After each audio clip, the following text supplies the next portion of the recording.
tradição, de tal modo que ela possa nos inspirar e remover, ajudar-nos a remover os obstáculos que possam impedir a assimilação, a compreensão desses ensinamentos védicos.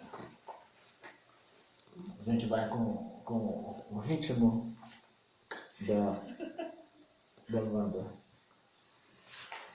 Sadashiva Samrambam Shankaracharya Madhyamam Asmadacharya Paryantam Vande Guru Paramparam Ishvaro Guratmeti Murtideva Vivahine Vyomada Vyatadehaya Dakshinamurtya Namaha Sarva Vedanta Siddhanta Gocharantam Agocharam Govindam Paramandam Satguru Pranatoshmaha Shanti Shanti Shanti Om.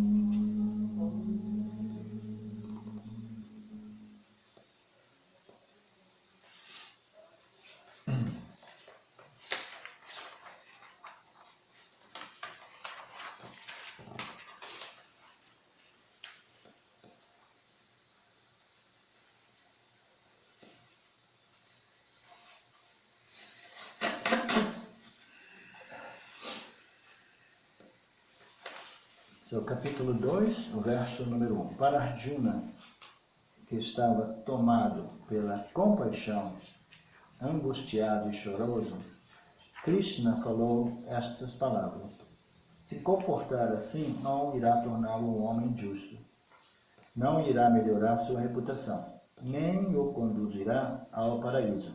Um guerreiro bem-sucedido não cede para esse tipo de sentimentalismo. Esse sentimentalismo não irá beneficiar você. Supere esse estado emocional, levante e lute. Então, essa é a abertura dos ensinamentos, é o primeiro momento que Krishna ele como é que diz? Ele fala para Arjuna. Até então, no capítulo 1, Arjuna estava simplesmente se justificando, tentando evitar de cumprir o seu dever e seguir o seu swadharma. Então, no final do capítulo 1, teve um momento de abertura na mente de Arjuna, e Arjuna começou a falar: eu sei, eu estou confuso, por favor, me ajude. Aí, quando ele falou, me ajude, aí começa realmente, pela primeira vez, Krishna, que era antes simplesmente o motorista de Arjuna, a posição se inverte no momento que Arjuna diz para Krishna: por favor, me ajude. Né? Então, isso é muito representativo, porque na vida de todos nós, no nosso processo de evolução espiritual, a menos que a gente chegue no ponto que em inglês a gente chama helplessness.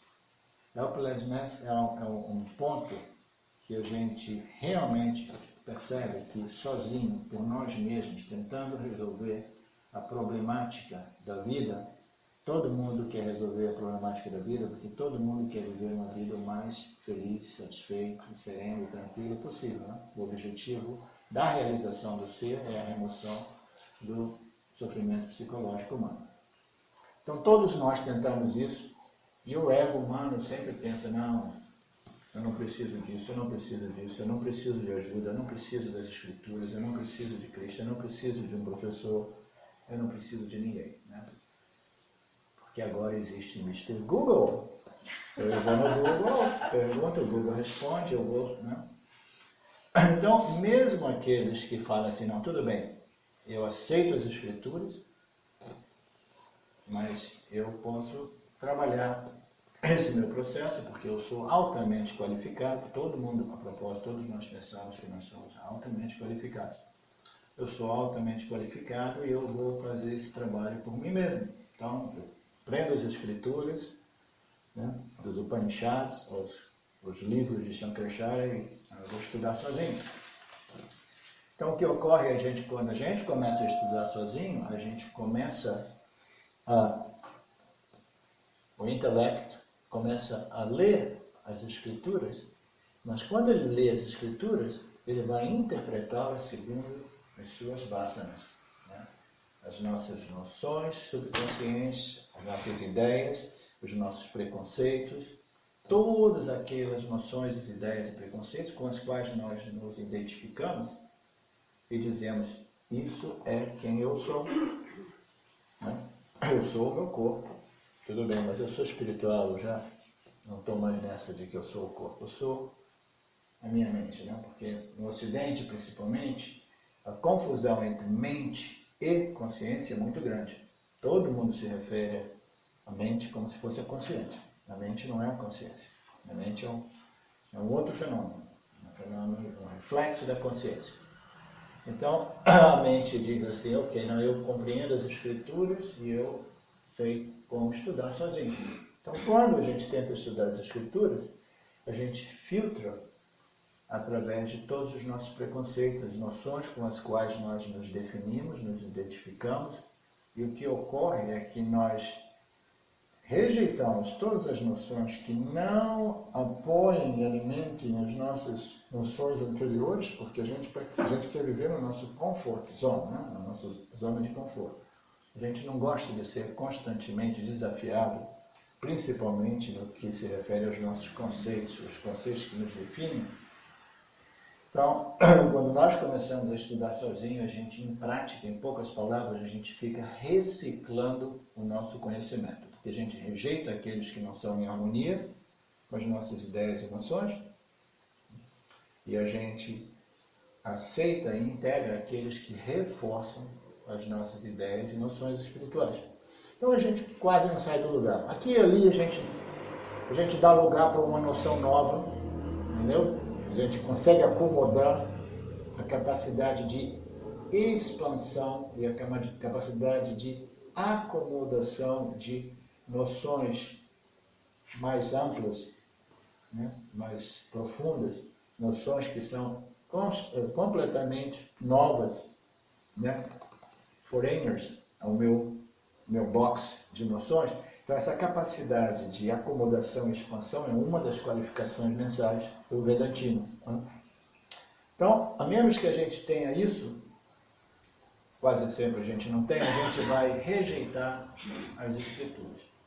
Sem dizer que a gente vai interpretar as escrituras, e as escrituras apresentam todos esses ensinamentos que, em diversos momentos, eles se referem a ordens de realidades as mais diversas. E a menos que a gente tenha uma compreensão das escrituras, a gente vai dizer assim, não é possível, as contradições que essas escrituras apresentam são enormes. Eu sou uma pessoa lógica. Como ele pode dizer isso e depois, na próxima frase, dizer isso?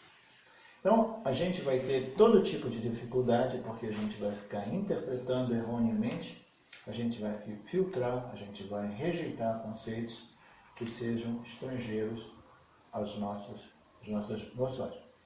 Portanto, chegar ao ponto, depois de tentar resolver a problemática do drama humano, chegar a um ponto de dizer, hey, eu estou confuso, eu não sei como decidir, que direção eu tomo aqui, né? Toda a situação de Arjuna é uma representação da nossa situação do dia a dia. Todo dia a gente se encontra numa posição que a gente não sabe qual decisão tomar, que curso de ação seguir. E a gente não sabe mesmo.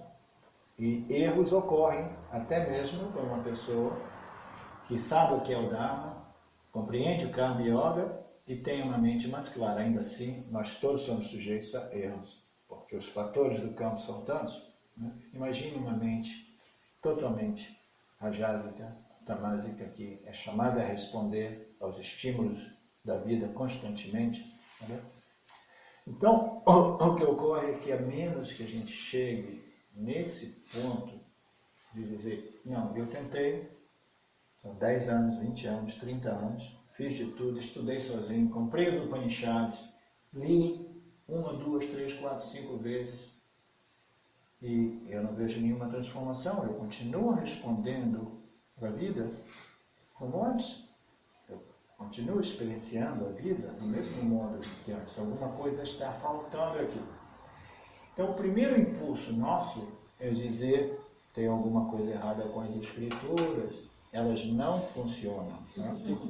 Quando os ensinamentos não funcionam, a última coisa que a gente vai pensar é, não, talvez eu não esteja qualificado, ou talvez eu preciso de alguém que me explique os conceitos, que explique essas noções, que me esclareça o significado desses ensinamentos. Né?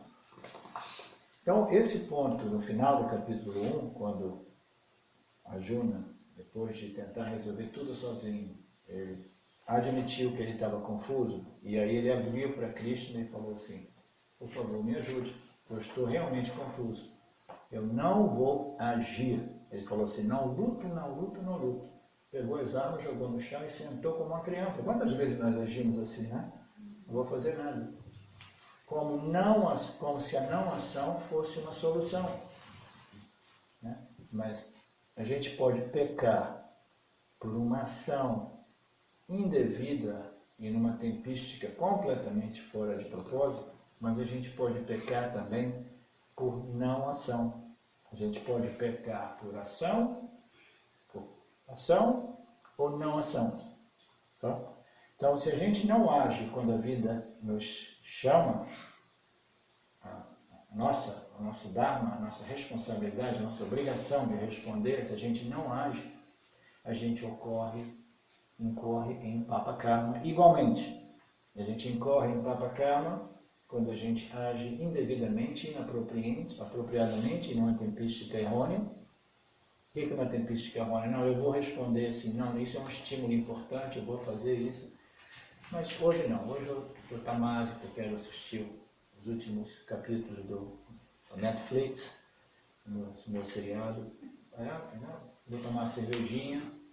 Depois de uma semana você vai, assim, não, agora eu chego lá para fazer uma ação. Ei, já passou o tempo, o término, como é que se diz, a data de vencimento, né? Isso aqui era uma ação que você tinha que ter colocado antes. Agora já passou, já existem consequências, existem multas, ou em outros âmbitos, né, existem outras coisas, porque na vida, se a gente não resolve o karma constantemente, a gente incorre em indigestão kármica. A gente é chamado a responder e resolver karma constantemente. Karma é ação. A propósito, karma literalmente é ação. Karma e yoga. Nesse universo que nós conhecemos, nesse planeta, existem duas categorias de entidades experienciadoras. Uma são os karmis, são todos os jivas que respondem aos estímulos com ações. Ação. Os karmis. E existem os karma yogis. O karma yogi é um karma que utiliza essa grande oportunidade da vida, que é de responder esses estímulos, com o objetivo de processar crescimento espiritual. A gente pode responder com ações simplesmente motivadas por nossos desejos e aversões, eu quero o que eu quero, o que eu não quero, o que eu não quero, ou a gente pode responder motivado, né, por esse desejo ardente por liberação, que requer uma purificação, uma preparação da mente. Então, como pessoas do mundo, como householders, como pessoas de trabalho, mães de família, pais, chefes, donos de negócios, etc., nós temos que aproveitar o fato de que o nosso temperamento é um temperamento de karmis. Nós somos extrovertidos, nós não nascemos com temperamento para optar pelo caminho do sannyasa. Sannyasa é aquele que renuncia os karmas da vida, as ações. É aquele que diz, não, eu sinto dentro de mim, o meu desejo é de dedicar a minha vida à contemplação total. Então eu não quero participar de nenhum karma na sociedade, eu jogo fora meus documentos, eu digo, tchau, tchau, goodbye para todos os meus familiares. Os familiares dizem, é uma benção, uma blessing, uma benção, é um orgulho para a gente que um membro da nossa família vai se dedicar a esses ensinamentos milenários, de modo a manter a chama dessa tradição viva, e a pessoa passa a não ser mais um karmi, ele é um sannyasi. Mas nós somos karmis, e para nós a opção é evoluir também? Evoluir do status de ser um karmi e nos tornarmos um karmi yogi. Então, o karmi yogi é aquele, meu temperamento é um temperamento de um que age, que ação. Eu não tenho temperamento para ir para uma caverna como o Ramana Maharaj fez e passar 20 anos em contemplação. Não, eu tenho rajas. Shwara desenhou assim, né? Muito rajas. Então a gente não quer brigar com o Shwara. Eu quero utilizar esse rajas em meu próprio benefício, meu favor. Você lembra daqueles filmes que aparecem esses lutadores de artes marciais, né? E a gente aprende que o segredo deles é que eles não utilizam, não gastam nenhuma energia, eles derrubam o outro, eles vencem o outro usando a energia do outro, simplesmente. Então, do mesmo modo, nós temos que utilizar essa energia chamada Raja, que é uma energia de criação, de ação, de modo moderado, regulado, e com uma certa atitude e compreensão que nos transforma em karma yogis e produz esse processo acelerado de purificação, preparação da mente. Então, chegar a esse ponto de compreender que eu preciso de ajuda, primeiro a abertura de Arjuna, né? Assim, não, eu estou confuso, por favor, me ajude. Porque antes, no capítulo 1, ele não deu nenhuma brecha para Krishna, entendeu? Ele estava ensinando Krishna, não, porque isso é que é Dharma, eu não posso voltar por causa de Dharma. E Krishna simplesmente, absolutamente em silêncio. Isso é exatamente em harmonia com a tradição do Vedanta. As pessoas que compartilham o Vedanta jamais falam de Vedanta, a menos que a pessoa bata na sua porta e diga, ei, o que ocorreu com você? O que está ocorrendo com você?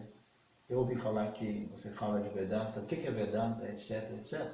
Então, se a pessoa insiste, aí você compartilha. Isso é válido para todos nós. Porque eu sei que quando entramos em contato com o Vedanta e descobrimos a imensidão, a grandiosidade, a beleza, a completude, plenitude, né, desses ensinamentos, a primeira coisa que a gente quer é, a gente vai para o vizinho, vai para aqui, vai para ali, vai para os irmãos, você tem que conhecer isso. Então, Krishna podia ter feito isso com Arjuna, mas Krishna permaneceu o capítulo 1 inteiro sem dizer uma palavra. Ele sabia que é menos que Arjuna dissesse, me ajude, né, me ensine. É simplesmente um total desperdício de energia, tanto da parte de Krishna como da parte de Arjuna.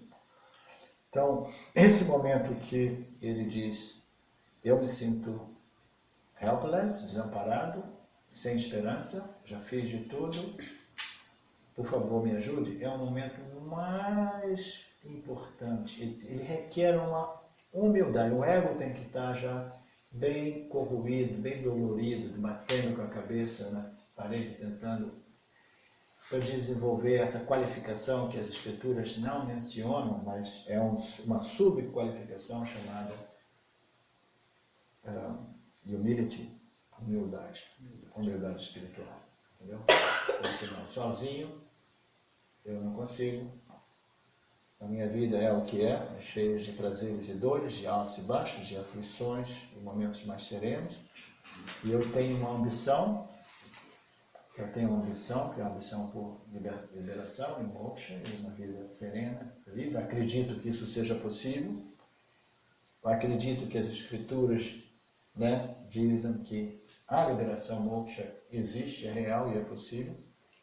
Então eu tenho fé dessa informação e eu quero ser ensinado. Então, esse é o momento mais crucial, mais importante, mais determinante e requer uma certa maturidade que produz essa qualificação chamada humildade. Então, o capítulo 2 começa a partir daí, né? Ele diz, me ensine, me ajude. O Shimayananda, ele coloca isso de modo muito dramático, muito lindo nas classes de Vedanta. Ele diz quando Arjuna volta para Krishna, ele diz assim, teach me, não é? Teach me ensine, por favor. Né? É o momento mais blessed, mais abençoado na vida do Jiva. E quando nós chegamos ao Vedanta, é importante que a gente compreenda que as escrituras do Vedanta, e a propósito, o Gita, é os Vedas inteiros compressos numa única escritura. Hã? Comprimidos. Mas comprimidos não é aquilo que eu estou tomando? Não, também é. Então, o Gita é os Vedas condensados numa única escritura, apresentada de modo que a gente chama Puranas. Puranas são os ensinamentos do Upanishads Védicos apresentados como se fosse uma novela, um filme, uma história, né? Com figuras. O Krishna é a representação do ser, a única escritura do Vedanta que apresenta consciência ou ser pleno, awareness, né? Brahman apresenta personificado como Krishna. Então, nesse momento de abertura e de humildade, de reconhecimento, é o momento mais importante nas nossas vidas, e o que eu estava querendo dizer é que quando a gente chega no Vedanta, é importante que a gente compreenda que essas escrituras nos foram reveladas diretamente por Ishvara. Essa é a parte que as pessoas dizem, mas que história é essa? Porque todo e qualquer ensinamento que nós encontramos, sejam eles através desses professores modernos do Neo-Advaitas que têm umas filosofias, uns ensinamentos que eles chamam de pessoais, meu ensinamento, ou mesmo nas escrituras religiosas mais diversas que nós encontramos no planeta, todos esses ensinamentos, eles foram originados por um indivíduo. Então, o indivíduo originou, seja através da sua própria experiência mística, ou epifanias, ou meditações profundas, ele interpretou aquelas experiências e disse assim, eu tenho essas experiências e eu tenho os meus ensinamentos. Aquilo quase sempre é misturado com tudo aquilo que a gente leu, a influência que a gente sofre através do contato com outros professores ou outras estruturas religiosas, e a gente apresenta o meu próprio coquetel, que a gente chama de meu ensinamento. Então, esses são ensinamentos que foram originados de um indivíduo. E tudo aquilo que é originado pelo indivíduo, ele passa pelo filtro do intelecto do indivíduo. Então, as vasanas do indivíduo vão interpretar e vão filtrar a mesma experiência mística pode ocorrer para 3 pessoas nessa sala, a mesma experiência mística. Aí cada uma dessas pessoas é chamada a explicar aquele fenômeno.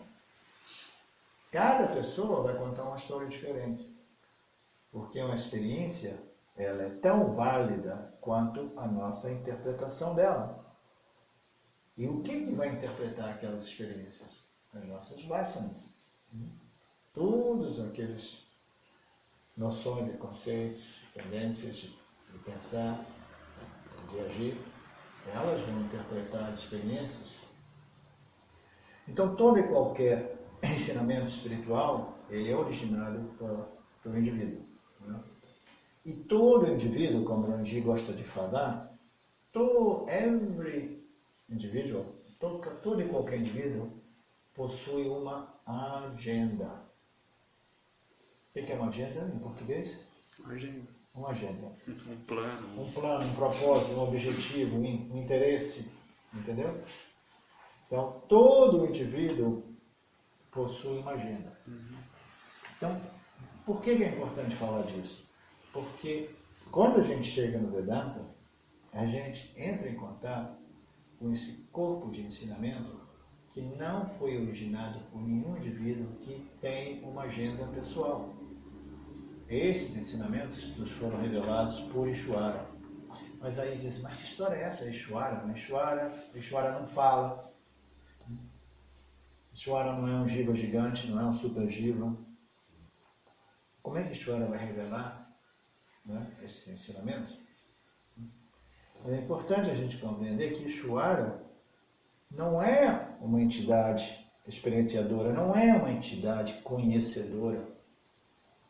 Ishvara é o conhecimento e a inteligência que projeta, mantém, recicla e governa todo este universo aparente, onde uma infinidade de jivas, entidades experienciadoras, emergem.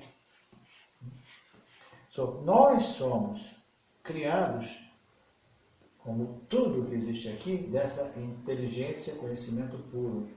Ishvara é a totalidade, manifesta e não manifesta. A gente pensa que quando o universo desaparece da existência, ele deixou de existir, não. Ele permanece em sua forma macrocósmica causal. Ele permanece como semente, como potencial. Potencial. Então, Ishvara é a inteligência, o conhecimento, a energia, os três gunas, que se combinam e que projetam tudo isso, e tudo que existe nesse universo é inteligência pura. Pura inteligência. Fábio é um biólogo, aqui e ali ele começa a compreender um pouco da inteligência por trás da natureza, das florestas amazônicas, das florestas mata-atlânticas, né? Quando você começa a examinar um pouquinho assim, meu Deus, isso aqui é inteligência pura, ciência pura, é harmonia pura, entendeu? Tudo vai se adaptando, se ajustando, recriando, transformando. Nós somos produto desse living organism, desse organismo, desse Ishvara is a living conscious being. O universo é um organismo que é um ser consciente, feito de inteligência e conhecimento puro.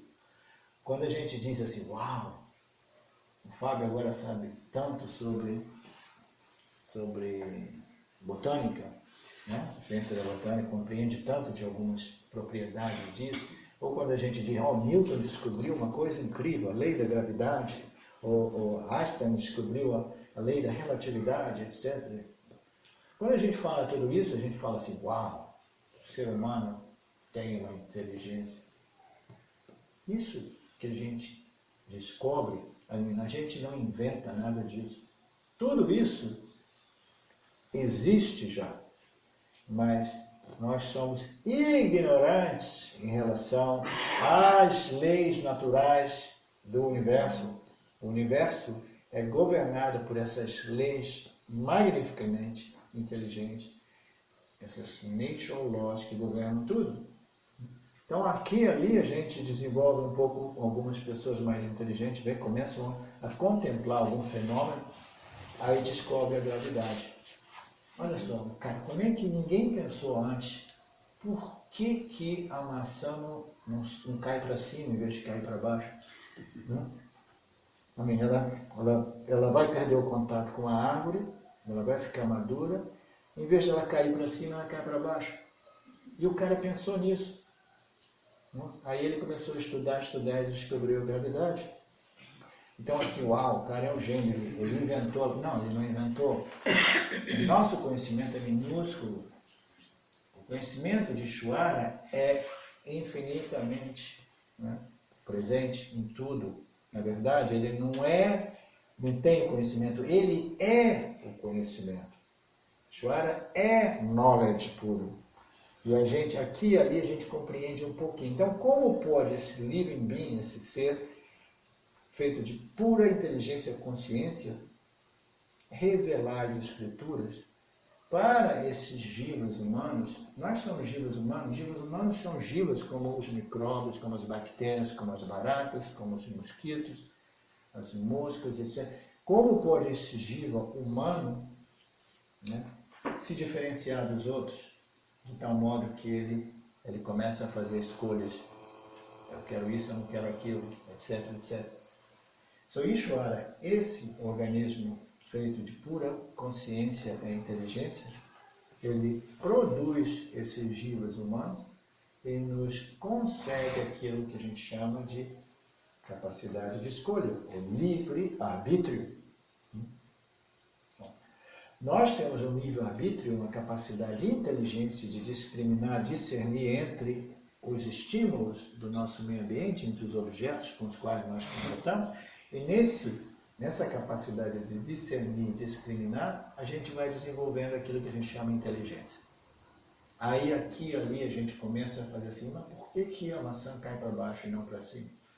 Aí a gente começa a compreender fragmentos minúsculos dessa inteligência que a gente chama de Ishvara. Então, Ishvara, quando criou os jivas humanos, ele criou os jivas humanos e ele compreendeu a problemática dos jivas humanos. Oh, meu Deus, eu dei para esses caras o livre-arbítrio, a capacidade de escolher, mas eu construí eles.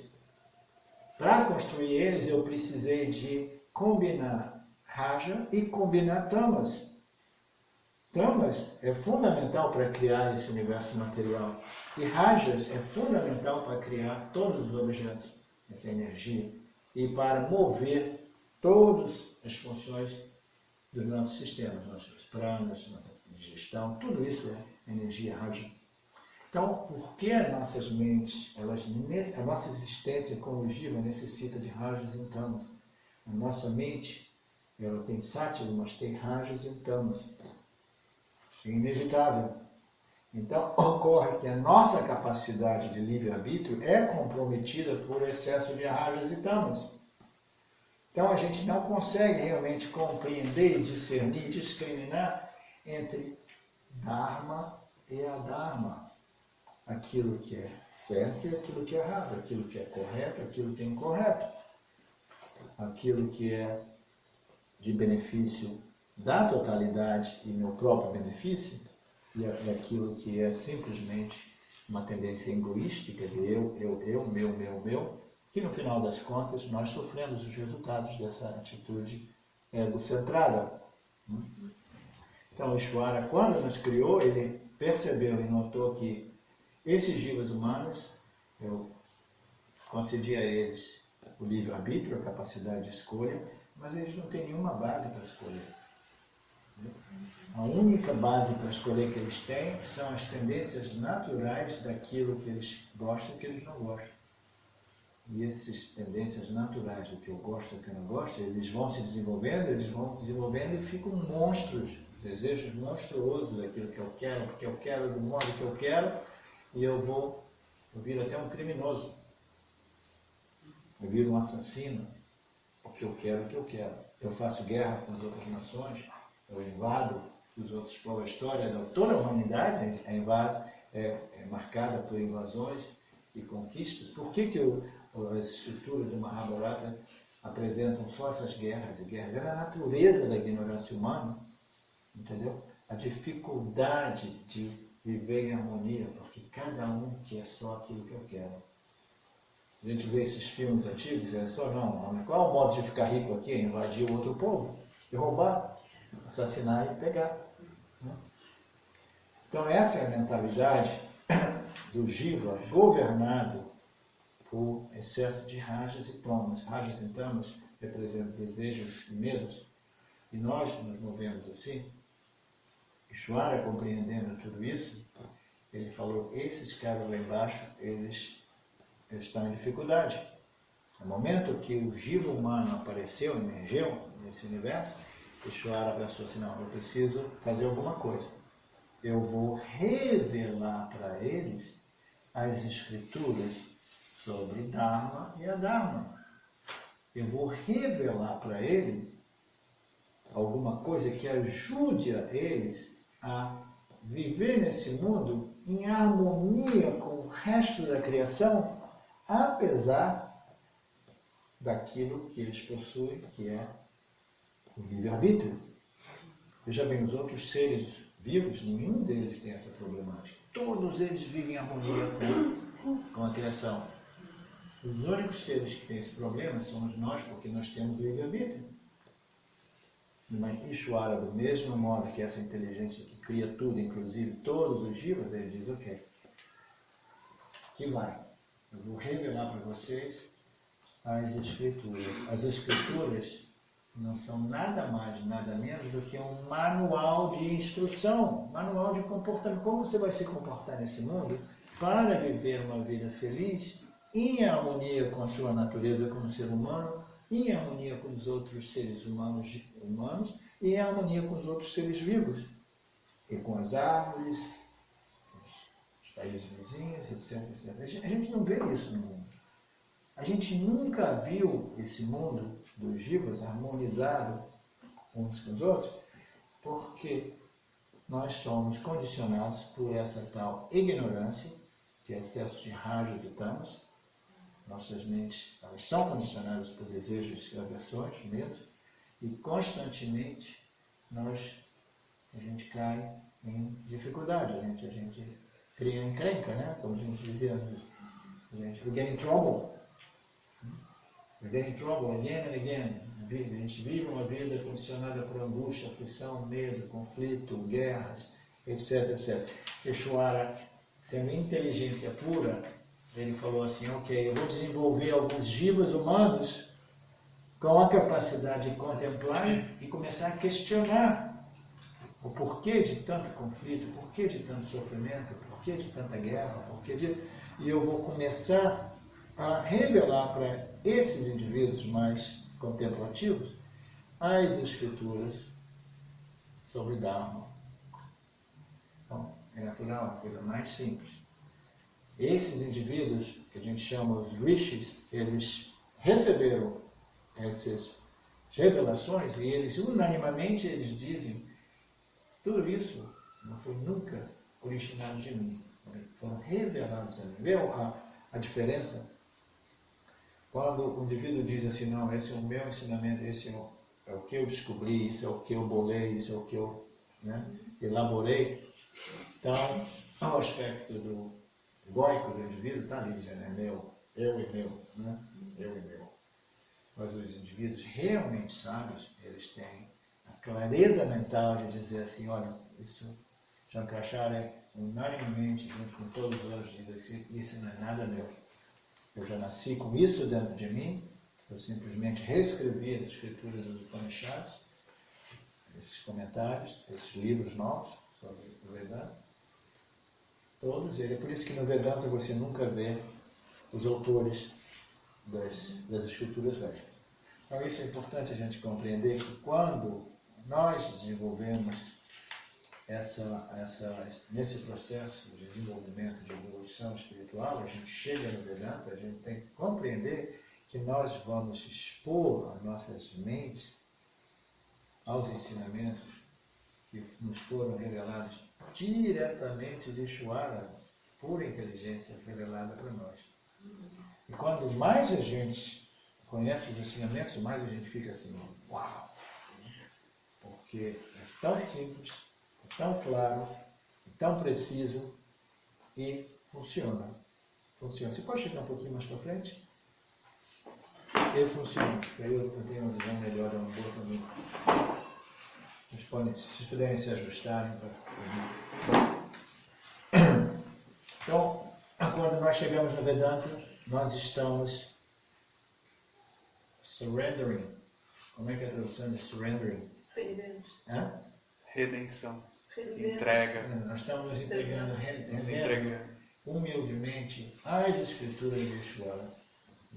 Importante a gente saber isso. O professor de Vedanta, ou aquele que compartilha os ensinamentos das Escrituras é simplesmente um elo na tradição.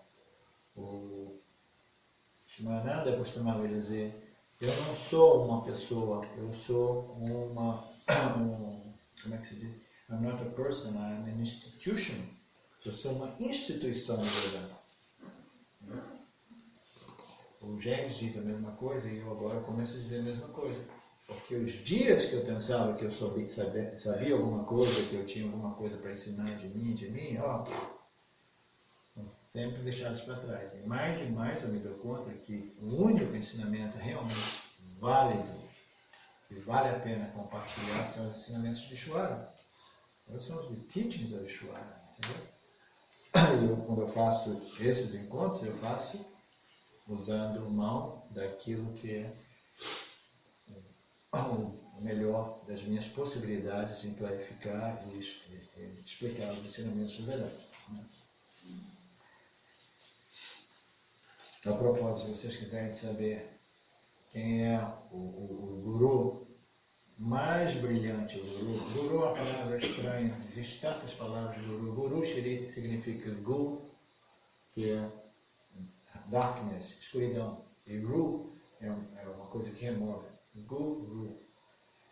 Naturalmente, darkness, ou escuridão, ela simboliza a ignorância. A ignorância é simbolizada por escuridão. O conhecimento é simbolizado por luz em qualquer círculo espiritual. Então, o guru é aquele que remove a escuridão. E a única coisa que remove a ignorância é o conhecimento. E o único conhecimento puro, eu gosto de usar esse, this is pure knowledge, conhecimento puro. Por aí a gente encontra conhecimento que é sempre com inclusões de ignorância. Quase sempre muita ignorância com algumas inclusões de sabedoria e de conhecimento. Então, isso é conhecimento puro. A ignorância eterna esteve sempre presente com a criação. Nós reencarnamos por causa dessa ignorância eterna, universal. E somente conhecimento puro neutraliza a ignorância. Conhecimento puro. Então, quando nós estamos em contato com as escrituras do Vedanta, não existe questão de que eu não vou me surrender ou não vou me abrir com esse guru não. Essas são as escrituras. O guru é simplesmente uma instituição, uma pessoa que explica, uma pessoa que tenta esclarecer na melhor das suas possibilidades, é um elo na tradição, porque o real guru são as escrituras, e não só isso. Quando nós nos encontramos, eu sempre digo, eu me encontro com vocês porque eu também quero fazer esse trabalho. Nós estamos discriminando, nós estamos fazendo o nosso Shravana, Manana e Nidhyasana together, juntos, entendeu? E todos nós estamos crescendo e evoluindo nesse processo. Então nós estamos fazendo isso juntos. E eu ia dizer alguma coisa ou outra que eu esqueci. Perdi o fio. Esse apego da mente às ideias, às crenças que ela já tem, é um padrão mesmo que se repete, né? Você vai ver não só para quem chega na espiritualidade, essa dificuldade de se abrir para o Vedanta, entender Ishvara e tudo mais, achar que tudo isso é fantasioso. Mas durante muito tempo, séculos, a realidade universal, né, era explicada através dos conceitos bíblicos, né? Deus criou a terra e tal.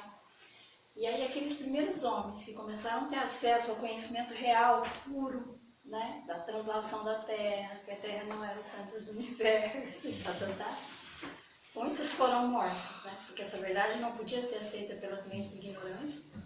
E até hoje muitas mentes ainda ignorantes ignoram esse conhecimento puro de que o Sol é uma bola de fogo, que o universo gira, a Terra gira e tal, né? Então é esse padrão mental mesmo, né? De se agarrar àquilo que conhece. A gente vê isso da toda parte. Né? E essa dificuldade de se abrir. Em todas as diferentes camadas sociais, né? Científico, etc, etc. Do ponto de vista espiritual é tudo muito simples, né? Todos nós sabemos que a verdade apresentada pelos Upanishads é Tattva-masi, você é aquilo.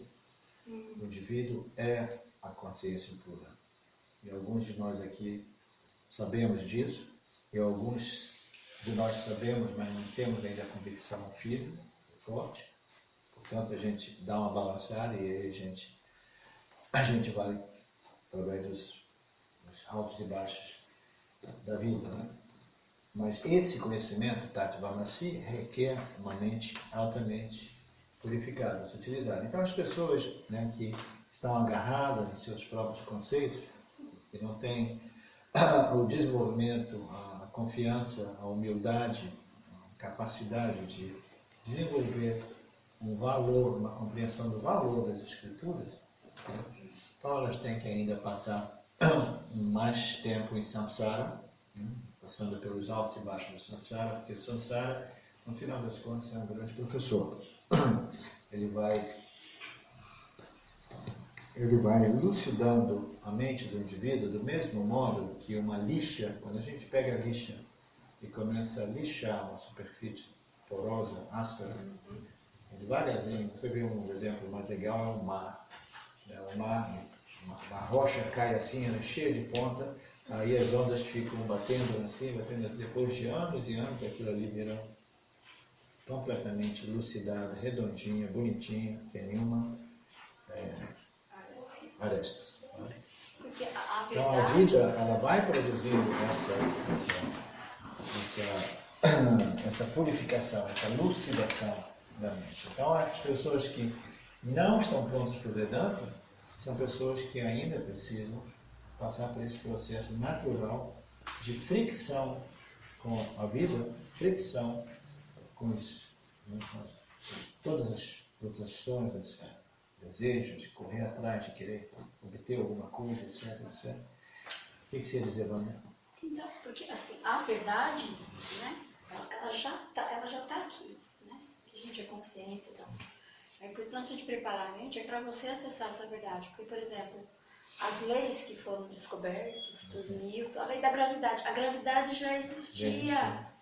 O Jiva é que não tinha acesso a essa verdade, porque a sua mente não estava preparada, qualificada. Para o Vedanta é a mesma coisa. Essa é uma analogia, uma contribuição muito legal da Wanda. Ela está dizendo que a gente chama de Vedanta. Vedanta is a revealed knowledge, é um conhecimento revelado. Conhecimento revelado é conhecimento que já existia, mas estava encoberto por ignorância, não, pela incapacidade de compreender, de ver. Então, o Vedanta é um conhecimento revelado no sentido de que ele já existia, sempre existiu, do mesmo modo que a lei da gravidade sempre existiu, até quando Newton foi lá e se tocou. Né? Então, isso são revealed knowledge que estão sempre à nossa disposição e a gente não sabe. Talvez a gente tenha acesso a 0,00000000001% do conhecimento que compõe a criação e a manutenção, todas as leis governando isso. E esse conhecimento do ponto de vista espiritual, que os Upanishads apresentam de fronte, né? Você é aquilo, você é o ser Jiva, né? Que é identificado com a constituição corpo-mente, na verdade, ele é a consciência infinita e ilimitada. É um conhecimento que sempre existiu. A Ishvara falou assim, pô, os caras estão perdidinhos lá em cima, eles estão matando uns aos outros, etc. Então, deixa eu revelar esse conhecimento. Você é aquilo, Tattva-masi, entendeu? Mas aí ele revelou Tattva-masi, no Gita, ele revelou Tattva-masi. Aí ele se tocou, as pessoas não entendem isso.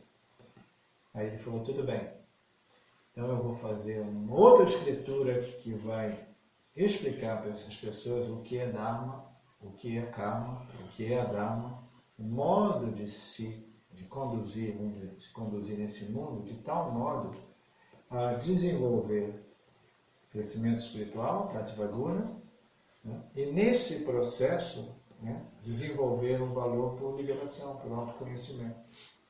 Você vai vivendo feliz com seus vizinhos, com sua esposa, com seu marido, com seu namorado, com os outros, sua vida vai ficando sempre mais tranquila, né? E nesse processo você começa a sentir atração pelas escrituras de Jnana Yoga. Por isso que o Gita é tão maravilhoso. Começa com Dharma e Karma. A menos que a gente compreenda o que é Dharma e o que é Dharma, compreenda as leis kármicas que governam a nossa experiência, a menos que a gente tenha a capacidade de discernir tudo isso, a gente está longe de discernir ou de discriminar entre Satya e Mithya, entre o ser e o ser aparente, entre o sujeito e os objetos. A discriminação entre Satya e Mithya é extremamente sutil e requer uma mente extremamente sutilizada. Portanto, a gente sempre tem que começar o nosso trabalho discriminando entre o Dharma e a Dharma. E por que a gente precisa discriminar entre Dharma e Dharma? Porque se a gente não compreender o que é Dharma e o que é Dharma, a gente vai agir de um tal modo que as nossas ações irão produzir papakarma. O que é papakarma? Papakarma é conflito. Papakarma é circunstâncias, situações que chegam, claro, a vida apresenta a gente com situações difíceis, conflitantes, dolorosas. Quando a gente é confrontado com excesso de papakarma, o que ocorre? As nossas mentes ficam agitadas, perdidas. A gente perde a nossa capacidade de discernimento, de discriminação. A gente perde a nossa capacidade de responder a esse estímulo do mundo sempre mais constantes e mais velozes. Então, a gente precisa compreender o que é karma, as leis que governam, né? O que é karma. Karma Yoga é fundamental. Compreender o que é Dharma, o que é Dharma. Então, a primeira fase desse processo de discriminação nossa é discriminar entre Dharma e Adharma. E não é uma ciência simples, como a gente já começou a perceber nos nossos seminários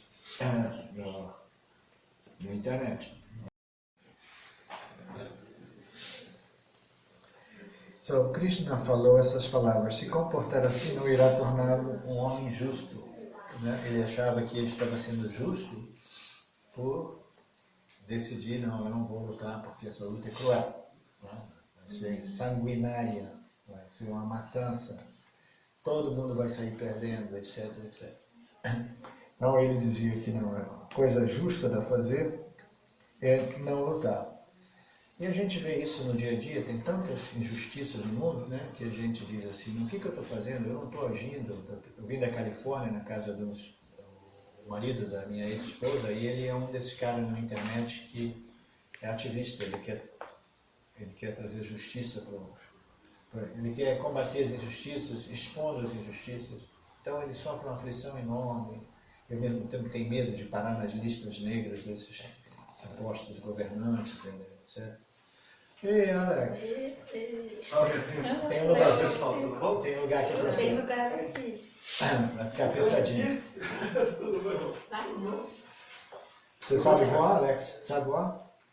Você consegue voar, gravitar? Você que é... Alex? Eu primeiro eu vou pro banheiro. Ah, tá. Eu tô vindo de Juiz de Fora, eu não parei até agora. Fique à vontade. Ó, tem umas camas aqui. Eu vou trocar com o Alex. Ele fica aqui e eu aí, que eu tô muito baixinha na tela. Depois a gente edita a gravação.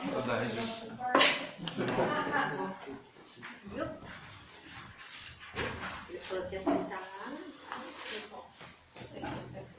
Então, os nossos conceitos de justiça e injustiça, né, também não necessariamente são corretos, porque diversas vezes dizem, não, isso... A gente pensa, o correto é fazer assim, né? Então, se tem uma injustiça muito grande, a gente não tem que fazer alguma coisa. Se o Arjuna não fosse o general do exército, ele teria todo o direito de dizer assim, não, eu não vou participar de nenhuma guerra. Isso vai ser sanguinária, vai ser cruel. Todos esses guerreiros vão morrer, como ele dizia antes, as mulheres vão ficar viúvas, os outros povos vão invadir, eles vão estrupar as mulheres, a cultura nossa vai ser perdida, as noções de Dharma e a Dharma vão ser perdidas. Então, uma pessoa que é civil, ele é uma pessoa que tem todo o direito de dizer isso. Mas ele, sendo o general do exército, ele esqueceu que tem o Swadharma dele envolvido, né? O Dharma pessoal dele é um Dharma importantíssimo. Ele é aquele que há 13 anos ele está sendo esperado de conduzir, de declarar essa guerra para restabelecer o Dharma de uma região inteira. Então, do ponto de vista dele, nenhum daqueles argumentos era válido, porque ele era o general e o Krishna vai por diversos argumentos, né? Ele vai dizendo que você não vai tornar você um homem justo, você vai ser injusto, porque você é o general, você é a Arjuna, o maior guerreiro, o guerreiro mais respeitado, etc. Você precisa cumprir o seu dever, o seu papel. Não irá melhorar a sua reputação. Aí ele estava tentando pegar no ego dele, na fama dele, no nome dele, porque o Krishna tinha uma reputação enorme como guerreiro Arjuna, o guerreiro mais exaltado naquele tempo. Então não vai melhorar a sua reputação, vai destruir o seu nome, a sua fama. As pessoas vão dizer que você é uma galinha que fugiu no meio do campo de batalha, etc, etc.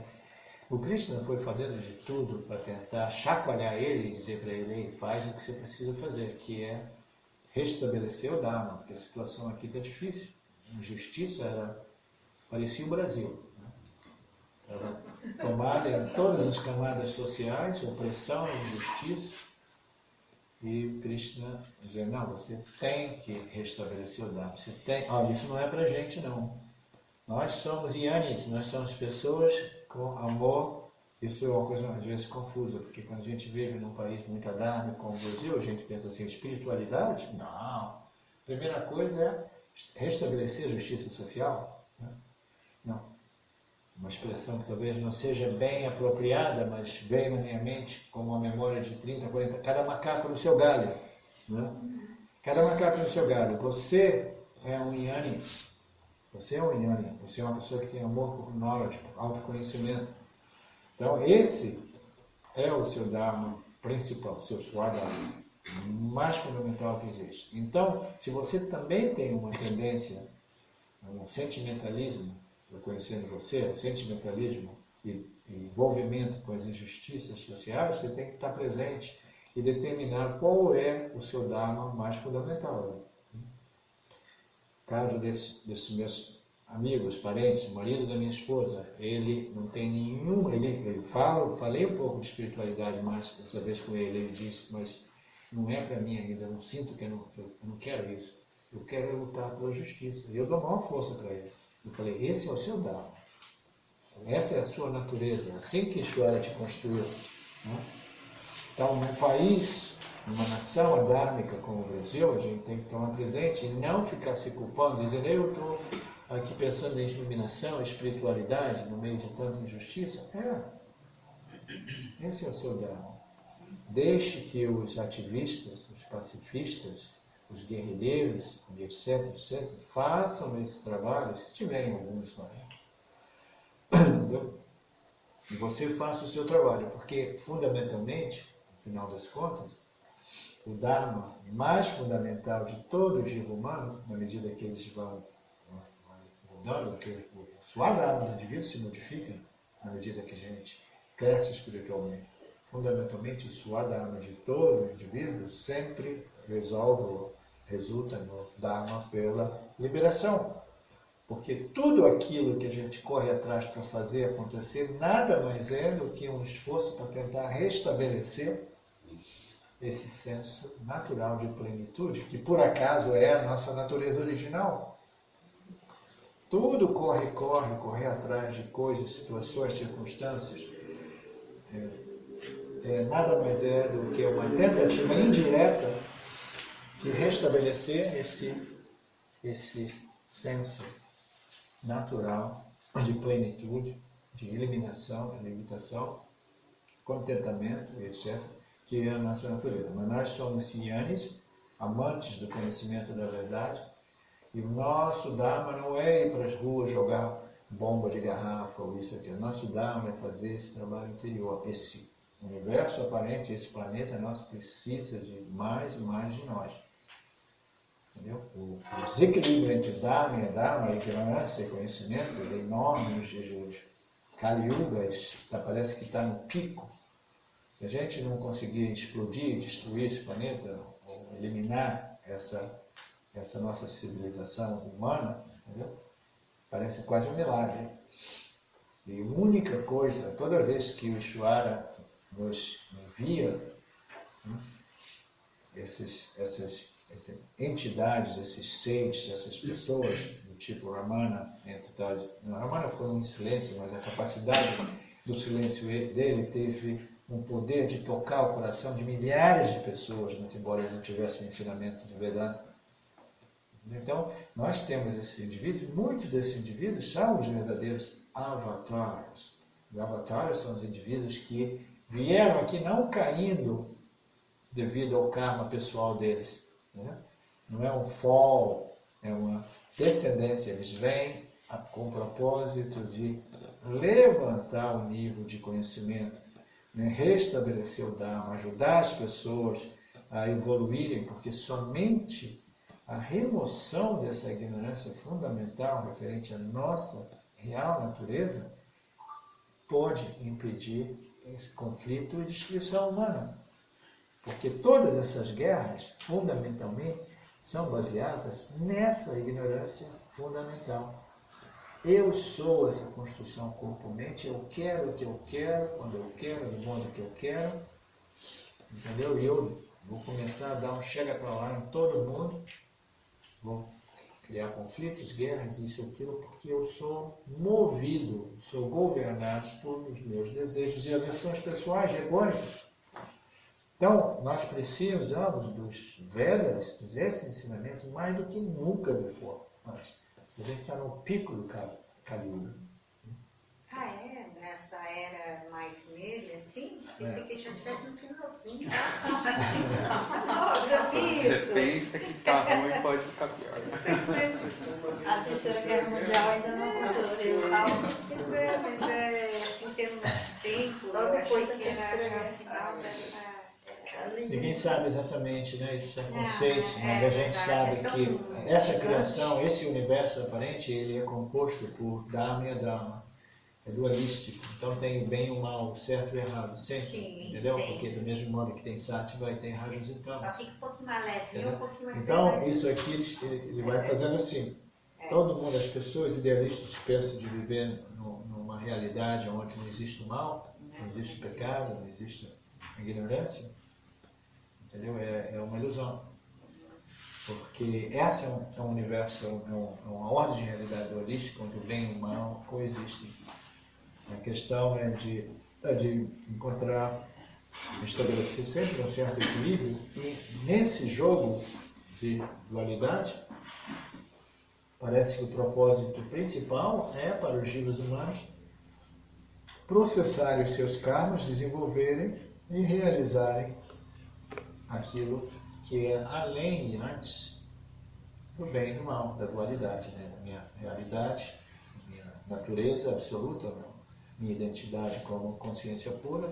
Então, quando você realiza isso, então você já não tem mais aquele estímulo de correr atrás do que você quer e fazer de tudo para evitar aquilo que você não quer. Ou, em outras palavras, os seus desejos e medos, eles são convertidos em simples preferências, de tal modo que a gente pode viver a vida com tranquilidade. Ishvara manda diversidade, assim, porra, Ishvara. Obrigado, Ishvara. Em outros tempos, né, assim, porra, Ishvara, sacanagem, eu estou fazendo tanta coisa, rapaz, eu fico puto, aí eu começo a julgamento para o lado, né? Eu, nos meus tempos, né, de ignorante total, eu quando eu ficava miserável, eu fazia todo mundo miserável em torno de mim também. Isso é muito comum, né, entre os Giba, né? Quando você está miserável, você não quer ver ninguém feliz, né? Joga a sua miséria para os outros. Então a gente quer viver feliz e somente resolvendo esse problema dessa ignorância fundamental referente à nossa real natureza, aquilo que nós somos, fonte, a raiz de todo conflito e sofrimento e dor e guerra é a ignorância da nossa real natureza. A gente pode trabalhar em níveis diferentes. Todos esses níveis de trabalho sociais são válidos. Ou a gente precisa de dar uma mão a esses necessitados, a gente precisa da alimentação, escolaridade, isso, aliviar a dor desse, aliviar a dor daquele, tudo isso é parte. Né? Cada jiva seguindo a sua natureza, como Krishna vai dizer aqui. Cada um segue a sua natureza aparente, como jiva. Então todos esses trabalhos têm suas funções, mas fundamentalmente nenhuma revolução social resolveu a problemática de conflito e guerra. Bem, um sistema social, um novo sistema político, um outro, e outro, e outro, e a gente nunca consegue estabelecer harmonia. Então essa harmonia parece que é impossível nessa ordem de realidade, mas ela é possível somente a nível pessoal. A ignorância é universal e widespread, como se diz, espalhada em tudo. Essa fantasia de que a gente vai, o nível consciência vai se alçar e puf, todo mundo vai transcender uma outra ordem de realidade, onde todo mundo é iluminado e existe isso é tudo fantasia New Age. A ignorância é eterna, sempre existiu, e a única coisa positiva é que ela tem um fim. Ela pode ter terminado, mas ela só pode ser terminada a nível pessoal.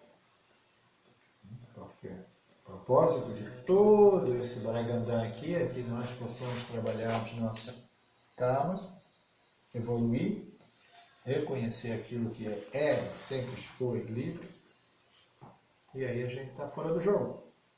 Então, essa liberação só é possível em nível individual. E essa é a boa notícia. E os raros indivíduos que querem essa solução definitiva, eles, no final das contas, eles começam a sentir essa atração pela Jnana Yoga, pelas escrituras de conhecimento. Como Ramana já dizia, only by knowledge alone the self can be realized.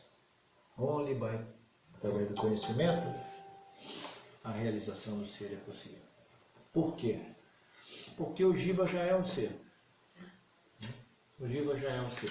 Não existe nenhuma ação ou atividade que o Jiva possa fazer para produzir aquilo que ele já é, aquilo que ele já possui. Então, somente através do conhecimento, da compreensão, o ser pode ser realizado. Então, nós somos aqueles raros indivíduos que, depois de um processo de evolução espiritual, onde a gente se toca e diz assim, olha, já fiz de tudo. E nenhuma ação, nenhuma coisa que eu faça consegue resolver esse problema. Eu estou procurando a mim mesmo. A gente conhece essa expressão, não? Eu I'm looking for myself. Eu estou procurando por mim mesmo. É uma coisa louca, eu estou procurando por mim mesmo. Se eu sou aquele que procura, como eu vou achar se eu sou o sujeito e não o objeto de procura? Então, eu estou procurando por mim mesmo, é uma contradição tão profunda, mas ao mesmo tempo tão difícil de superar, porque quando a gente começa a evoluir espiritualmente, as nossas mentes vão ficando mais sutilizadas, mais satívicas, a gente começa a ter experiências sutis, muito agradáveis, bonitas, amor, silêncios, isso, e todas essas experiências não passam de objetos que aparecem para o ser. O Jiva ser, Jivatma. Então está aparecendo para a gente quer descobrir a gente mesmo e a gente projeta a ideia de this is it. Não, esse é o ser. O silêncio é o ser. A paz é o ser. Esse amor é o ser. Tudo que é objetivável, que é percebível, é alguma coisa outra que eu mesmo. E o sujeito é ali sempre presente. É a história da tela do cinema, no qual todas as projeções ocorrem e a dinâmica de um ter o universo de acontecimentos, né, é processado. Então nós somos essa consciência, essa luz da consciência. E tudo isso ocorre dentro do âmbito de nós mesmos. E a tendência do Jiva é de projetar o ser como alguma coisa outra que eu mesmo. Então essa tendência natural de extrovertimento, ela não é tão simples de ser resolvida ou overcome. Mas é o último clique final, quando a gente percebe aquilo que eu sou é aquilo que está fazendo a busca. Eu sou aquilo que eu estou buscando, em outras palavras. Entendeu? Daí a importância da preparação da mente. Naturalmente. As pessoas têm um pouco de dificuldade de aceitar esses parâmetros da importância das qualificações. Mas do mesmo modo que uma criança, a mente de uma criança, não estaria qualificada para entender a lei da gravidade, a mente de um jiva, muito agitada, operada por muito rajas, tamas, ou muito apegados às suas próprias crenças, não vai estar qualificada para enxergar o ser que ele é. Naturalmente. Isso aí é a discriminação, é a busca mais sutil. Entendeu? Quando a gente chega no mundo espiritual, quase todos nós, a gente cansou de buscar a felicidade, ou a paz, o contentamento em objetos materiais. Eu quero uma casa nova, um relacionamento novo, uma circunstância nova, um emprego novo, entendeu? Um carro novo, etc. Então, quando a gente cansa de resolver essa problemática humana através de objetos do mundo material, a gente se torna espiritual. Quando a gente se torna espiritual, a gente começa a buscar essa satisfação, essa paz, esse contentamento, essa plenitude num campo, no mundo dos objetos sutis. Os objetos sutis, objeto é tudo aquilo que possa ser objetivado. O que é um objeto? É tudo aquilo que possa ser objetivado por mim. Eu quem? O meu intelecto sutil, nesse caso do Jiva. Né? Eu estou objetivando o silêncio, a paz, o amor, um sentimento, uma sensação, um objetivo, uma memória. Né? Então, tudo aquilo que possa ser percebido por mim é um objeto de experiência. Então, quando nós deixamos o mundo materialista de correr atrás de objetos como meio de resolver essa problemática humana, a gente começa a correr atrás de objetos sutis. Então, leva tempo até a gente compreender que todos esses estados mentais são objetos aparecendo para mim. Naquele ponto, a sutileza da capacidade discriminativa do Jiva chegou a tal ponto de dizer isso também não, isso também não, isso também não, isso também não. E existe uma infinidade de símbolos para o ser pleno. Um dos mais comuns é o silêncio, a paz, é o vazio. Tudo isso são símbolos do ser. Mas o ser não é simbolizado por nada, não pode ser simbolizado por nada. As escrituras do Upanishad são unânimes, todas elas dizem o ser não é um objeto de experiência e nem mesmo um objeto de conhecimento. O ser é o conhecedor, o único conhecedor que existe. Nagar, mas isso não é quase assim o penúltimo, porque o último não é que tudo é o ser, para a realidade não dual. Não, mas isso aí esse é o ensinamento ainda mais perigoso. Sei, não, mas eu digo assim, o último, né? Claro que tem que passar por isso. Você tem que negar tudo primeiro, você tem que ter a capacidade de discriminar o ser do não ser.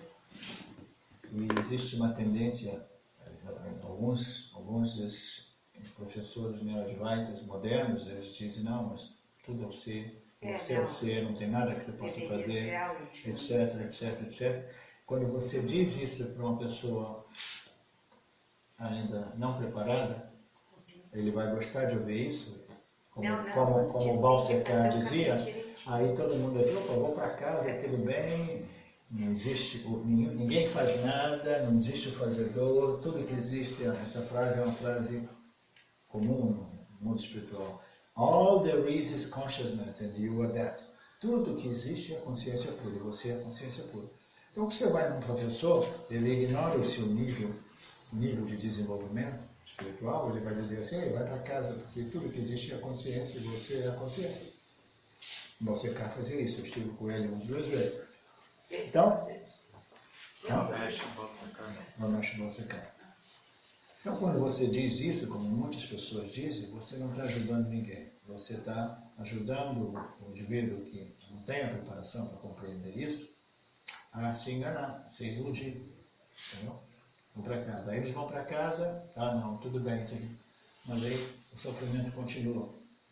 Aí eles pegam um avião assim, deixa eu ir lá ver o Balsekar de novo, porque eu quero ouvir ele me dizer aquilo de novo. De repente, dessa vez eu vou compreender. Aí fala assim, all there is consciousness, você é a consciência, vai para casa, porque não tem nada que você possa fazer. Entre nós, mas que ensinamento é esse? Entendeu? Você vai chegar para uma criancinha de 5 anos e dizer assim, não, você quer ser um engenheiro? Então, isso aqui, essa é a equação que você tem que passar no exame final, quando você acabar a universidade, esse é o exame que eles dão, você aprende isso aqui, que você vai pegar o seu diploma de engenheiro. Mas ele não tem a preparação, a base de conhecimento necessária para compreender esse último estágio da preparação dele como um engenheiro graduado, por exemplo. Então tudo isso são ensinamentos perigosos, enganosos, que não devem ser promovidos, porque muitas das vezes nós usamos isso para nos iludirmos. Dizer, eu sou isso, tudo bem. Se você é a consciência, e se isso é somente uma crença, então o outro passo é saber se você é a consciência, tudo que existe é a sua consciência. Então o que significa ser a consciência? O que significa ser a consciência? Se eu sou a consciência, então o que isso muda na minha vida? O que representa na minha vida saber que eu sou a consciência? Vai mudar o modo que eu vou me relacionar com o mundo, o modo que eu vou interagir, etc. Então, a gente tem que saber qual é a consequência, qual é o significado implicado de saber. Implicativo? Implicado de saber. Se eu sou a consciência, as Escrituras dizem, pura, sou cheio, sou completa. Quando a gente é a consciência ilimitada, a gente permeia e penetra tudo. Tudo existe dentro do âmbito da nossa própria existência. Nós não temos nenhum limite, não temos nenhuma dificuldade, não temos nenhuma necessidade de coisas como meio de me completar. Então minha vida precisa refletir isso. Tenho que viver a vida sem todos esses medos, aflições, angústias, depressões, frustrações, toda vez que a vida joga adversidade em cima de mim, entendeu? Joga crises em cima de mim. Então, saber que você é a consciência só tem um valor quando isso é traduzido como vivendo tal qual a consciência. Uma das coisas mais simples, mais nítidas é que você perde o apego pela vida e o medo pela morte. Porque você sabe que aquilo que você é aquele fator, aquele princípio, a luz da consciência que existe antes, além, depois da morte, aquilo que é sempre eternamente presente. Então esses ensinamentos são perigosos. Porque todos nós somos consciência. Mas a mente tem que entender isso profundamente, porque senão ela vai continuar sendo operada. O jiva é a consciência, a barata é a consciência. A barata não tem nenhum meio de saber que ela é consciência. Ela vai se comportar segundo o seu programa de barata. Quando a gente pega o chinelo, ela já sente o cheiro do chinelo e ela sai correndo. O jiva, ele pensa que ele é a construção corpo e mente. Mas no seu processo de evolução, ele ouve essa história de que ei, você não é o corpo e mente, você é a consciência, você é livre de qualquer experiência. Então ele ouviu falar disso, ele se tornou espiritual e ele quer acreditar nisso. Mas esse conhecimento só tem o valor na medida que ele é assimilado e frutificado como uma vida imune a toda aquela aflição derivada da identificação com a construção corpo-mente. Em outras palavras, esse conhecimento ele tem que desenvolver uma força mental, emocional, de tal modo que a gente possa viver as crises da vida com equanimidade, com elegância, entendeu? Seria correto dizer então que o Vedanta ele é um instrumento que vai contribuir para que esse conhecimento não fique só na potencialidade e venha a ser frutificado para que seja reconhecido conscientemente. O Vedanta é um corpo de conhecimento baseado na experiência de cada um de nós, não examinado. Eles vêm apresentado para a gente analisa aquilo. Uma coisa mais simples é, quando você vem para o Vedanta, você conhece a ferramenta, o ensinamento do Vedanta mais elementar, que é a felicidade, a paz, o contentamento, não é inerente a nenhum objeto. Aí você pensa assim, não, as escrituras apresentam tantas lógicas para provar isso, aí a gente é convencido. Não, é verdade. A felicidade, inerentemente, não existe nada numa casa, no marido novo, na minha formatura, como médico, como nada a felicidade não existe. Quando você realmente estuda o Vedanta e compreende. Então você sabe, a felicidade não existe em nenhum objeto de experiência. Porque a felicidade só existe na condição mental do Jiva. O Jiva, quando ele é condicionado por Sattva-guna, ele experiencia esse contentamento, essa paz, essa tranquilidade natural. Então a gente ouviu falar disso. A gente compreendeu, a gente aceitou. Mas aí a gente vai para a nossa vida e de novo a gente vê que a gente está correndo atrás de objetos como meio de me completar. Né? Continua repetindo os mesmos padrões. Então, o Vedanta apresenta a lógica de maneira irrefutável. Apresenta essa lógica. Então, primeiro você ouve, você pensa, analisa, aí você reflete, contempla. Aí você começa a confrontar esse conhecimento no seu dia a dia, na medida que a sua ignorância emerge de novo. Você, de novo eu estou correndo atrás de uma coisa e eu estou tão aflita porque eu preciso disso, sem o qual eu vou ficar muito miserável, frustrado se não correr. Então, eu estou correndo atrás do objeto, apesar de eu ter estudado Vedanta e contemplado e aceitado o fato de que a felicidade não existe aqui, existe na qualidade da minha mente, e que quando eu sou extremamente dominado por um desejo compulsivo, vinculativo, arraigado, baile, vassana, quando eu sou movido por uma vassana, essa condição mental que pode experimentar o contentamento já está por si comprometida. Eu estudei o Vedanta, compreendi esse mecanismo, mas aí de novo eu me encontro numa posição que eu estou correndo atrás de alguma coisa para resolver a minha problemática. Então, o que é o Nididhyasana?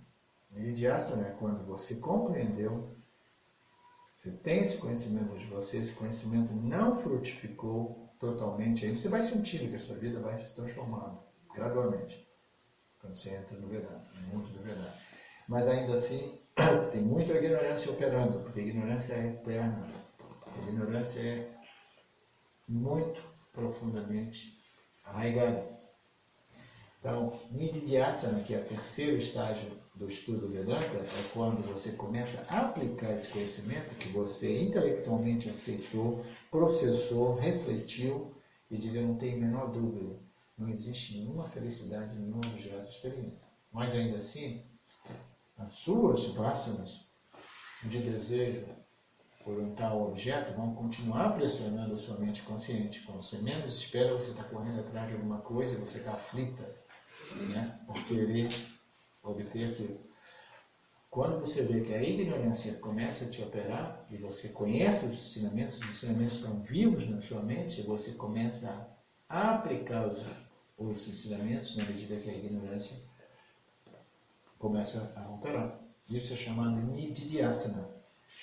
Esse conhecimento tem o poder de neutralizar a ignorância no campo de ação, no campo de experiência, que é diferente do conhecimento na classe de aula.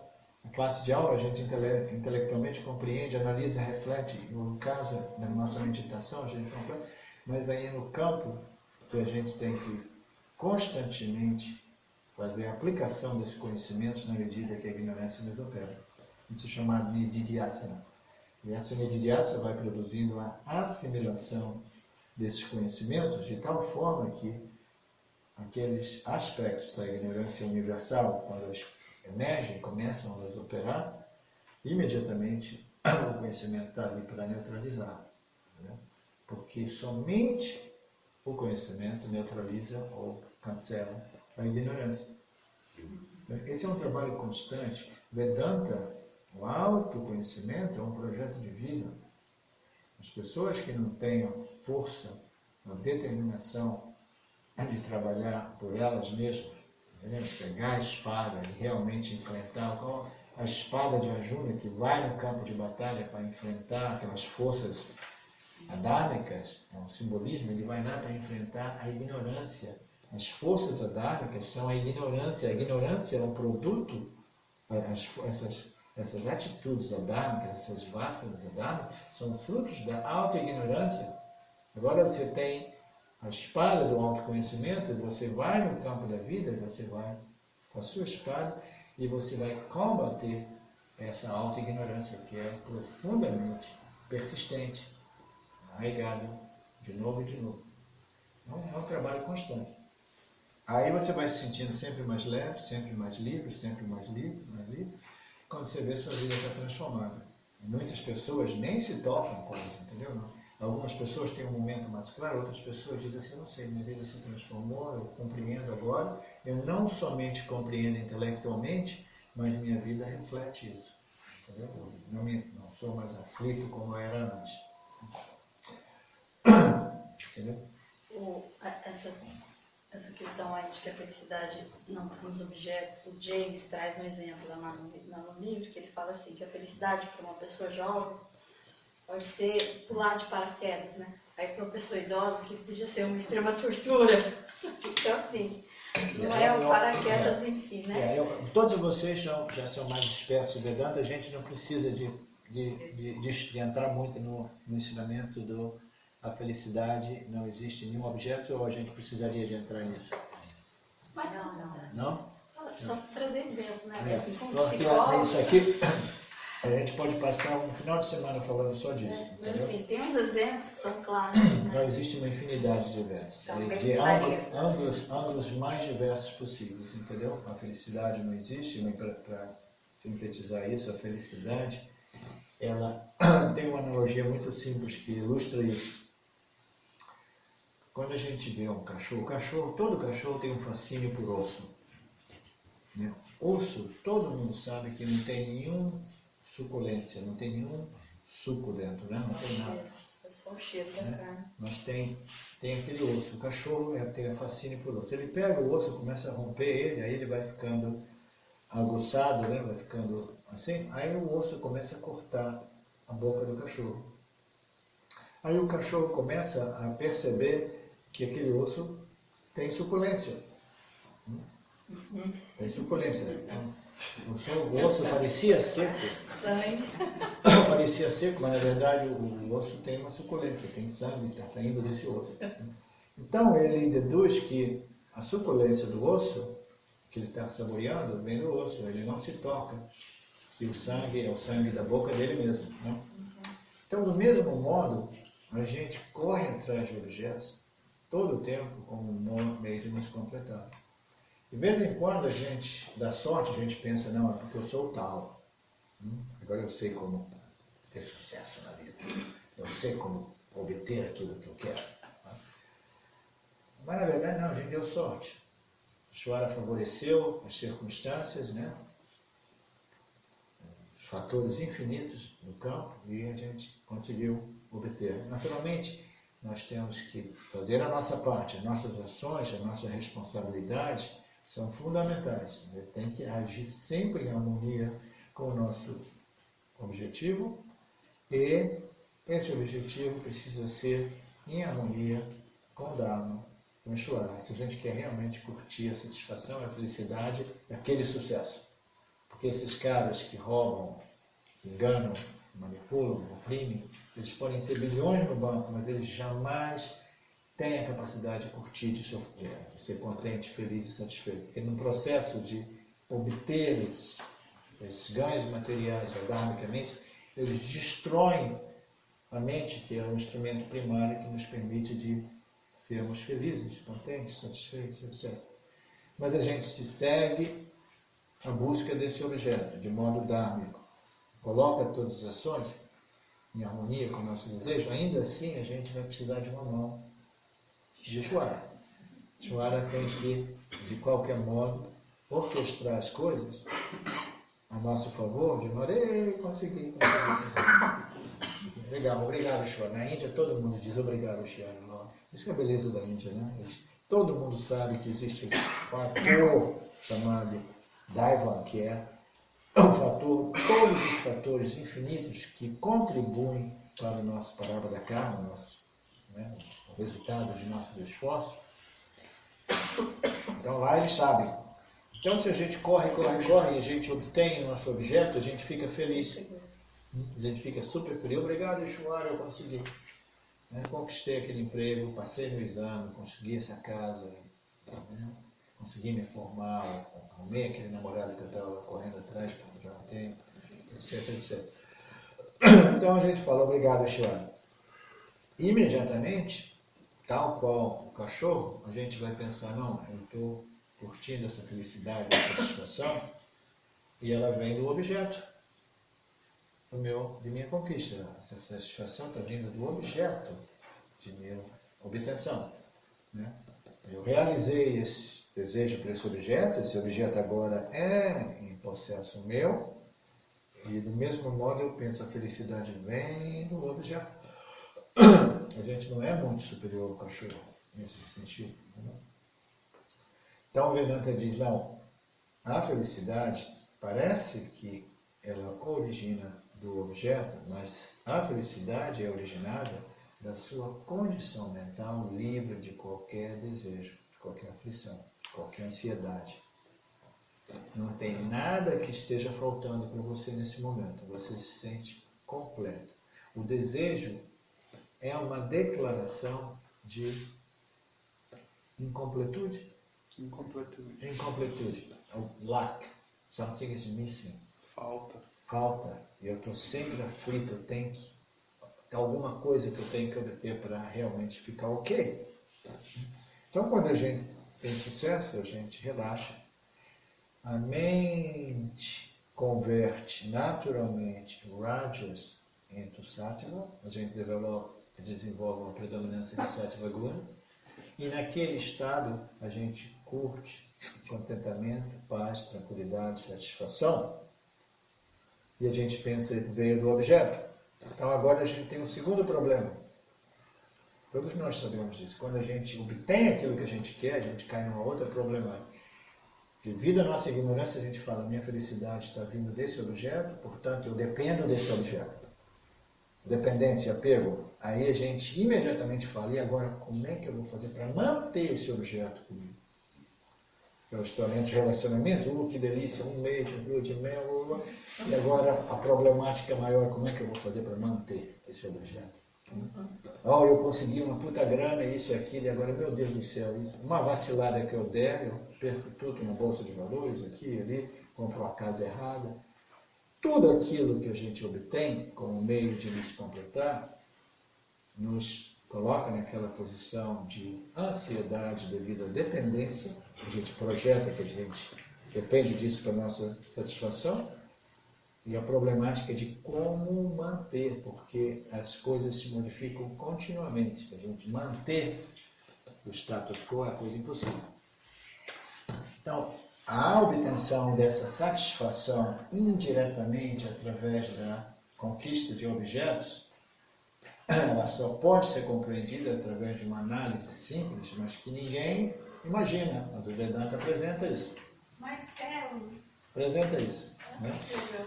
Então a gente vê, através das escrituras do Vedanta, a gente vê que a felicidade, na verdade, não vem de nada, é o meu estado natural, quando eu estou livre da aflição do desejo desnecessário. Portanto, por que eu vou ficar buscando a felicidade indireta, que cria tanta aflição e que é temporário, cria dependência, angústia, medo de perder, tensão para como manter, etc. Por que eu não começo a buscar a felicidade diretamente, já que ela é a minha natureza e tudo que eu preciso é compreender que eu já sou completo. Esse desejo de que eu preciso de alguma coisa para me completar, uma noção nata da ignorância, e que produz toda essa aflição, produz todo esse dinamismo de vida, morte, reencarnação, vida, morte, reencarnação. Esse é o papel, é o propósito dessa vida como jivas. Trabalhar esse karma, desenvolver maturidade até que a gente possa buscar a felicidade diretamente. A felicidade direta só pode ser obtida através da compreensão. Jnana Yoga. Tatvamasi. You are that and that. Você é aquilo e aquilo é purna, cheio, inteiro, completo, ilimitado, sempre presente, além do nascimento e da morte. Ok, vamos fazer um break?